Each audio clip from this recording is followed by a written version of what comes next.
filinkaana maantana wuxuu ku saabsan yahay ninkan oo ah dilaa weyn oo dilay 147 qofood waana dilaa loo adeegsaday inuu baabi'iyo dadka oona kow ka siiyo haddana waa isaga oo degan guri qabya oo kasoo horjeeda hoteelka ugu weyn magaalada kaasoo uu degan yahay nin aad iyo aad loo ilaaliyo una rabo inuu ninkaasi ku sameeyo toogasho shamshootar ninkaasina wuxuu lahaa ilaale aad iyo aad u fara badan wuxuuna markastana indhaha ku heen jiray hodheelka uu degan yahay ninka madaxda isagoo markastana uu aalimiitay jiray siduu u dili lahaa sidoo kale wuxuuna markastana iska dhigi jiray nin dalxiisa oo degan hoteelka banaankiisa isagoo indhaindheen ballaaran ku hayay shaqaalaha iyo dhammaan ilaalada ninka madaxda wuxuuna baabi'i jiray cadeymaha adduunkan ammaanta joognana horena loo dhahay wax kastoona waqti iyo dadaal dheer lagu bixiyana qofku gaara waatan ninkii hadda uu sii diyaar garoobay sidii uu ku dili lahaa har iyo habeenna ma uusan jiifo jirin ninkanna maadaama uu ahaa dilaa weyn oo professional ah kuma uusan degdegi jirin dadka uu dilayo wuxuuna u kurguli jiray muddo dheer markaana wuxuu qaatay go'aankii ugu dambeeyay ahaa inuu dilanay ninka saasay tahay waxaa jirta habeenkaasi gabar la joogtay ninkana dil rabo taasina waxay sababtay in dilaagii xabadihiisa aysan ku dhicin qofkii loogu talagalay ee ku dhacday gabadhii taasna ay sababtay dilaagii in walwal iyo argagax badan ay ku abuurto dilaagiina waa isaga baxsaday meesha sidii caadadeed waana isaga sii cararay wuxuuna baabi'iyey dhammaan caadooyinkii iyo waxyaabihii cadeymaha ahaa ee meesha u yaallo oo dhan isiguu u tagay gurigiisa si nabad ah haddana waxaa arkaynaa dilaagii oona joogo guri qarsoon oo ka mid a guryaha oo ku dhunto saasay tahan oo isku bedelaya dharkii iyo dhammaan cadeymihii ka muuqan karo ama lagu soo tahraaci karo oo dhan kadib markuu ku fashilmay howlgalkii taas waxay sababaysaa in dib uu ugu laabto dalkiisa Guatemala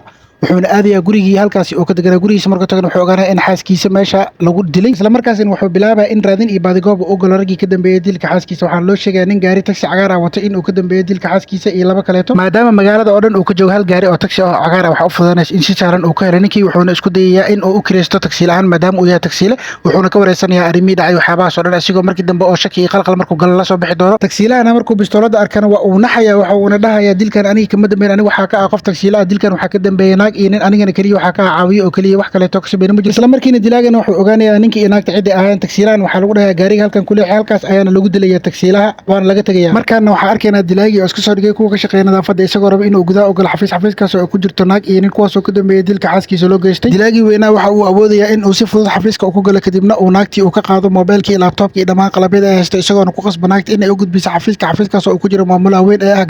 gaangistaradooda naagtiina waxaa lagu qasbayaa in maamulaheeda ay ku xirxirto gacmaheeda kadibna maamulihii loo soo qaato qalabka lagu dileeliyo alwaaxyada iyo waxyaabahaas oo kaleeto qalabkaasna loogu dileeliyo feeraha isagoo aad iyo aad u dhigibax waxaa loola soo bixi doonaa taleefon waxaa lagu dhihi doonaa naftaada badbaadso xogaa dhan sheegsaa daraaddeed waxaa laga ogaanaa xog walba iyo waxyaabihii laga rabo oo dhan sidaas daraaddeedna kow ayaa laga siinaa markii la dilo kadib waxaa lagu dhex ridaya zubaarada lagu dhex riday qashinka meeshaas ayaa lagu daboolayaa kadibna waa la qaadayaa sababtoo sidaas sameynayaan waxay tahay in uu meesha uu ku reebin wax cadayna haba yaraatee wuxuuna la wadanayaa sidoo kaleeto naagtii asigoo raba weliba inuu ka ogaado naagta xoga badan wuxuu u raacayaa gurigeeda kadibna naagta markuu xogaa oo ka helay kadibna waa uu dilayaa naagta isla markaasina uu isaga soo tagayaa meesha isagoo weliba soo qaadaya dhammaan cadeymihii iyo meedadkii iyo waxyaabahaas oo dhan isagoona ku tuuri doono badda kadibna waa isaga soo tagayaa meesha wuxuuna aadayaa labaajada lagu dhaqa baabuurta isagoo nadiifinaya dhammaan baabuurkiisa kana dhigaya mid aan weligiisba dembi iyo waxyaaba lagu sameynin mar kasta oo qof dirana waxa uu tegi jiray bangiga waxaana uu soo qaadan jiray lacag markaana waxaa arkaynaa isagoo ku jira xilligiisa nasiinada waxaa lasoo diraya locationkaas oo ah qofka xiga ee markaan uu dili doono sida caadada qof kastana uu rabana ninkaan inuu dilana mar kastana wuxuu u kuurgeli jiray muddo aad iyo aad u dheer wuxuuna ku qaadan jiray waqtigiisa daraaddeed wuxuu ogaaday qofka uu dili doono inuu haysta eey aad iyo aad wuxuuna supermarket kasoo iibiyey cunooyinka ee cunan ayaa si eeygaas ugu mashquuliyo xilliga uu dilka geysanayo markaana waxaa arkaynaa dilaagii uu ku jiro baaris iyo kuurgalitaan dheer taas oo ku sameynaya sahan iyo tusaale uu ku sameynaya ninkii uu rabo inuu dilo wuxuuna ogaanaya ninkii inay la socoto laba nin oo kaleeto horle taasina waxay sababaysaa dilaagii inuu daba kaco ninkii uu rabo inuu dilo waxa uuna ku sugayaa banaanka ilaa ay kasoo dhamaystaan dantooda ay gudaha u galeen kadibna waxa uu sameynaya wuxuu u daba kacayaa dilaaga gurigiisa taasoo horan oo u ahay locationkiisa markaana waxaa arkaynaa dilaagii oo gaaray ninkii uu dili lahaa gurigiisa guriga hortiisan waxaa jooga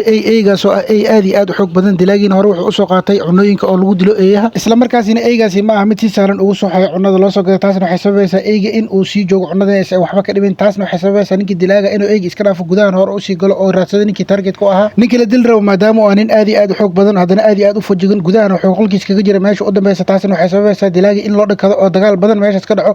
hal gandheer iyo dagaal badan kadib taas waxay sababaysaa dilaaga in lasoo gaarsiiyo jug aad iyo aad u xoog badan dagaal dheer oo aad iyo aad u qaraar kadib waxaa sahlanaanaysa in ninkii la dil rabo meesha uu ku dhinto kadibna ninkii dilaaga wuxuu sameynayaa in gurigii uu soo qaato dhalaas ayuu ku turaya gurigii oo dhan uu gubanaya eygii ayaa soo bursanaya eygiina halkaas ayuu kaga soo cararaya ninkii dilaaga markaana waxaa arkaynaa dilaagii oo qaadanaya lacagtaas oo ah ninkii hadda uu soo diray lacagtii uu kusoo dilay saa daraadeed uu u diyaar garoobay howlgalka xig maadaama ninkan uu dilay uu yahay nin aad iyo aad expert u ah ama markaana qof kale dil rabo waxay noqotay naagtan oo ah naag weyn oo iyadana taajirad ah waxayna fadhisaa hodheelada magaalada ugu qaalisan hoteelka ayuuna ugu geliyaa kadib istoorad ayuu ku qabanaya wuxuuna kasoo wadanaya hoteelka si afduub ah isla markaasina naagta waxay u sheegaysay hadallo badan oo macquul gal ah iyo xikmado iyo siro badan oo ayagana kashafaad ah taas oo ah caadada qof kastoo bini'aadan ay gacanta lagu dhigi wixii uu sameylaa ay samaysay taasina ma noqonayso mid iyada loogu naxariisto ugu dambeyntiin waa uu dilayaa naagta isla markaasna waxaa arkaynaa dilaagii oo aadaya taargetkii ugu dambeeyay uu rabay inuu dilo taargetkiina wuxuu u degan yahay dabaqaas oo ah dabaqyada magaalada ugu dheer waxa uuna ka saaraya fooq ugu sareyso isjiijid dheer kadib waxaa fududaanaysa in dilaagii uu kor u koro dabaqa uuna la kulmo odaygii waayeelka ah taasna waxay sababaysaa dilaagii inuu arko arko odag waayeel maadaama uu yahay maskaxdiisuna isku dardarsantay uusan garanin wax uu sameeyey wax kaleeto isla markaasina dilaagii wuxuu u garwaaqsanayaa odagani inuu yahay oday aan la dili karin maadaama uu yahay waayeel maskaxdiisuna aysan joogin taasna waxay sababaysaa in dilaagii meeshiisa uu kaga tago odaga uu iskan cafiyo ugu dambeynna waxaa ogaanaysaa inay isticmaalaya moobeelkayga gacanta weliba eerfoon la-aan aan sameynaya muuqaalkan jarjaritaankiisa iyo samayntiisa waxyaabahaas oo dhan iga baxday muddo 7 daqiiqa taasna waxay sababaysaa in aan tijaabinaya in aan filin sameyn kari in kaleeto isku daygii aan sameynaya filinkan tijaabadiisana halkan ayuu noogu egyahay.